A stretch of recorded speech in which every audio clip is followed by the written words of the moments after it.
La solidité d'une chaîne ne repose pas sur ses maillons les plus forts.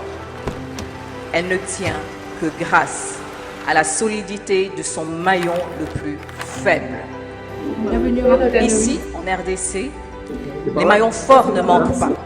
Et de nombreuses initiatives, ça et là, du secteur privé et de l'État, favorisent la marche en avant du pays. Si vous déconnectez le monde politique du monde des affaires, la volonté politique peut créer tous les champions nationaux dont nos pays ont besoin. On ne peut pas créer de champions sans qu'il y ait une véritable volonté politique. C'est pour ça que les patronats ont le devoir de créer cet environnement, donner les éléments qu'il faut au gouvernement pour mettre en place des mécanismes pour permettre aux champions de se développer, de se développer, de se développer, de se développer. Pour que cela advienne, notre foi en nous-mêmes, notre droit absolu de penser, notre chemin de développement ne sont pas en option. Je vous parle ici d'africanité, de ce qui fait que nous avons quelque chose de différent à construire ici avec nos repères et dont nous devons être fiers.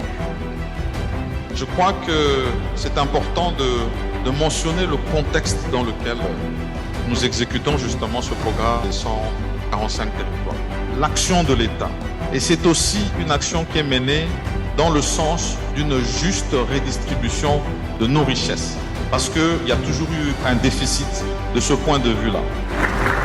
Nous étions plus de 30 nationalités dans cette salle.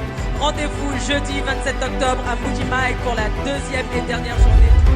Notre vœu, mon vœu, est que ce forum, à ce jour du 27 octobre 2022 historique, soit également l'occasion de tous les ressortissants de notre ville de prendre conscience de la responsabilité individuelle et collective de construire leur province selon l'adage Lubakiti.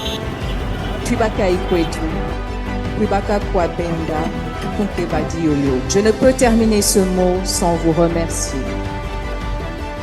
Tous les participants du Makutano qui ont fait le déplacement, nos partenaires, nos sponsors et tous ceux qui ont contribué à la réussite de cet événement qui logistiquement a été difficile.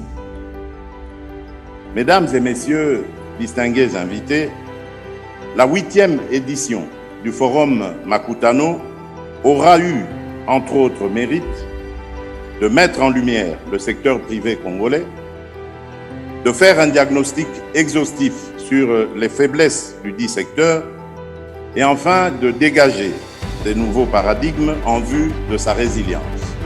Je voudrais clore mon propos en rassurant le secteur privé que l'État congolais sera toujours à vos côtés pour vous accompagner. Que Dieu bénisse la République démocratique du Congo. Je vous remercie.